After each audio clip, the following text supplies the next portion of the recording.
Jesus परिवार में आपको जय मसीह। परमेश्वर हमें क्यों नया नाम देना चाहता है? क्यों हर विश्वासी को एक नए नाम से परमेश्वर बुलाता है? बाइबल से हम उस 4 प्रश्नों के बारे में सीखेंगे। पहला, परमेश्वर ने अब्राहम और सारा का नाम बदला। दूसरा, परमेश्वर ने याकूब का भी नाम बदला। तीसरा, किसी को बुरे नाम से ना पुकारें। 5, नया नियम में भी नाम बदला गया है। 6, परमेश्वर आपका नाम भी बदलना चाहते हैं। 7, परमेश्वर आपका नाम किसी उद्देश्य से बदलना चाहता है। अगर हम बाइबल में ध्यान दें तो यशायाह की पुस्तक 62 अध्याय और 2 वचन में बताया गया है, एक नया नाम रखा जाएगा जो यहोवा के मुख से निकलेगा। जब भी परमेश्वर को किसी व्यक्ति को अद्भुत रीति से आशीषित करना था या उसे संसार के लिए आशीष का कारण बनाना था, परमेश्वर ने उसे एक नया नाम दिया और उस नाम का बहुत ही महत्वपूर्ण मतलब भी था। परमेश्वर चाहता है जब जब तुम उस नाम को लो तो तुम स्वयं उस नाम का मतलब अर्थात उस आशीष को दोहराते जाओ और इस प्रकार से तुम्हारा अंगीकार बन जाए। बाइबल बताती है हमारे जुबान में जीवन और मृत्यु दोनों की सामर्थ्य है और जैसे जैसे हम इसे इस्तेमाल करते हैं उसका प्रतिफल भी हम प्राप्त करते हैं। नीति वचन के 18 अध्याय 21 वचन में बताया गया, तुम मसीह की सुगंध हो। परमेश्वर ने अब्राहम और सारा दोनों का नाम बदला था। उदाहरण के रूप में अगर हम बताएं तो परमेश्वर ने अब्राहम का नाम बदला था। जब तक परमेश्वर ने अब्राहम का नाम नहीं बदला, अब्राहम का नाम था अब्राम नाम से लोग जानते थे। उसे बदलकर परमेश्वर ने अब्राहम रख दिया, जिसका अर्थ होता है बहुतों का पिता। और यह नाम उस समय रखा गया जब अब्राहम की कोई भी संतान नहीं थी। लेकिन आज पूरी दुनिया में जितने भी परमेश्वर प्रभु यीशु मसीह पर विश्वास करते हैं वह सभी अब्राहम की संतान कहलाते हैं। वह हमारा विश्वासियों का पिता कहलाता है। उसी प्रकार परमेश्वर ने अब्राहम की पत्नी का नाम पहले सारा था, सारा का नाम सारा रखा, जिसका अर्थ होता है बहुतों की माता। इस नाम बदलने के बाद ही उसे पुत्र इसहाक की प्राप्ति हुई। परमेश्वर ने याकूब का नाम भी बदला था। इसहाक का पुत्र जो एक धोखा देने वाला था और धोखे से अपने पिता की आशीष प्राप्त करके अपने भाई एसाव के डर के कारण अपना घर छोड़कर भाग गया था। लेकिन जब उसे अपने घर की याद आई, वह अपने भाई से मिलने वापस घर आ रहा था। हालांकि उस समय तक उसके पास दुनिया की सारी आशीषें प्राप्त हो चुकी थी, लेकिन फिर भी उसने नदी के पार परमेश्वर से सारी रात प्रार्थना की, जिसे बाइबल में परमेश्वर के साथ मलयुद्ध कहा गया है। इसके पश्चाताप परमेश्वर ने उसे आशीष के रूप में उसका नाम बदलकर इज़राइल रखा, अर्थात परमेश्वर का चुना हुआ। आज पूरे विश्व में सारे विश्वासी लोग आत्मिक रूप से इज़राइल कहलाते हैं। इसहाक का नाम ही बदलकर परमेश्वर ने इज़राइल रखा था। किसी को बुरे नाम से ना पुकारें। ज़्यादातर नाम बचपन में माँ या पिता के द्वारा रखा जाता है। वह कोई गलत बात नहीं है, लेकिन समय के साथ साथ लोग किसी किसी व्यक्ति के नाम को बिगाड़ देते हैं या अनेक बार किसी व्यक्ति के नाम को चिढ़ाने या उसे डांटने के लिए उसे कोई जानवर या पक्षी के नाम से साथ मिलाकर उसको बोला जाता है। उसके नाम को लोग खराब कर देते हैं। अनेक लोगों का नाम बड़े ही अजीब गरीब नाम से पुकारते हैं।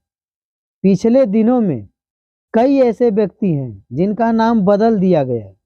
उदाहरण के लिए जैसे मान लो नाम लोग बुद्धू राम किसी को बुलाते हैं, मतलब होता है मूर्ख। कैसे कोई किसी का नाम इतना भयानक रख सकता है? आजकल लोगों को पास नाम ही नहीं है, इसलिए वे या तो किसी टीवी सीरियल के किरदार के नाम पर अपने बच्चों का नाम रखते हैं। जो सीरियल में नाम देखते हैं उसी के किरदार पे अपने बच्चों का नाम रख लेते हैं, या आसपास किसी प्रचलित व्यक्ति का नाम पर जिसका अर्थ उन्हें स्वयं भी नहीं पता, वह नहीं जानते, फिर भी उसी को अपने बच्चों का नाम रख लेते हैं। नया नियम में भी नाम बदला गया है। जिस प्रकार परमेश्वर ने सिमोन का नाम बदल के पतरस रख दिया और फिर वह चेला जो पहले डरने वाला था एक ऐसा साहसी बना है जिसने पहली शताब्दी की कलीसिया में बड़ा काम किया और लाखों लोगों के बीच अपने पहले प्रचार के द्वारा ही 3000 लोगों को बपतिस्मा देकर कलीसिया की स्थापना किया। साउल का नाम पौलुस होने के बाद वह एशिया माइनर में अन्य जाति के लोगों को प्रेरित बनकर अनेक यात्राओं को करते हुए कलीसिया रोपण में बड़ा योगदान दिया। वही साउल जो पहले मसीह लोगों को मारता था, बंदी बनाता था, मगर जब प्रभु ने उसे अपना लिया, साउल का नाम पौलुस रख दिया। जब परमेश्वर आपको भी अपनाता है तो आपका नाम भी बदलता है। परमेश्वर आपका नाम बदलना चाहता है। हो सकता है बचपन से आपको भी अलग अलग नाम से जाना गया हो, या कहकर लोगों ने पुकारा हो, या कहते रहे हैं, या फिर ये नहीं कर सकते, वह नहीं कर सकता है, या आपको बताते हैं कि इससे कुछ नहीं हो सकता, या आपको किसी जानवर या पक्षी के समान कहते हो। कई बार तो माँ बाप अपने बच्चों को शैतान भी कहते हैं, जो सरासर गलत है। लेकिन निराश ना हो, जब हम परमेश्वर के वचन पढ़ते हैं तो परमेश्वर हमें एक नया नाम देते हैं। परमेश्वर कहता है, तुम जगत की ज्योति हो, तुम धरा के नमक हो। यदि आप इस नाम पर गौर करें तो ध्यान से समझें तो पता चलेगा परमेश्वर कह क्या रहा है। तुम ऐसे व्यक्ति हो जो बहुत ही महत्वपूर्ण हो, जिसके बिना यह धरती में कुछ भी नहीं है और जिसके बिना इस धरती पर कुछ हो भी नहीं सकता। इस धरती में ज्योति ना हो तो सब कुछ अंधकार होगा। यदि सब्जी में नमक ना हो तो वह किसी काम की नहीं। उसी प्रकार आप भी हो। यदि आप इस समाज में ना हो तो इस समाज में निर्थक है, जिसका कोई औचित्य नहीं। आप परमेश्वर के सही वचन को फैला सकते हैं। परमेश्वर आपको अलग नजर से देखता है। परमेश्वर आपका नाम किसी उद्देश्य से नहीं बदलता है। हो सकता है यह हमारी सृष्टि में अतियुक्ति लगे, मतलब लगे यह कैसे हो सकता है, लेकिन यह परमेश्वर का वचन हमसे कहता है। वह कहता है, तुम मसीह के राजदूत हो। इस दुनिया में तुम एक विशेष उद्देश्य के लिए भेजे गए हो, ताकि तुम सारे संसार के समस्त लोगों को सच्चे और जीवित परमेश्वर के साथ मेल मिलाप करा सको।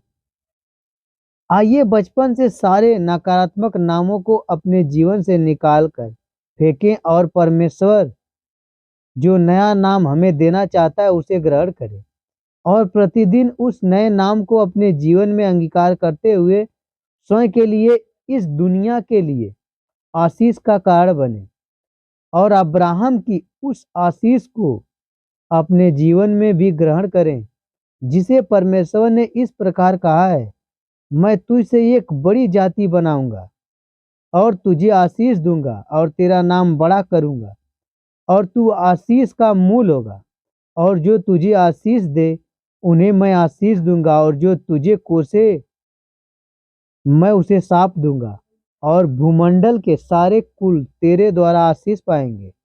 आमीन।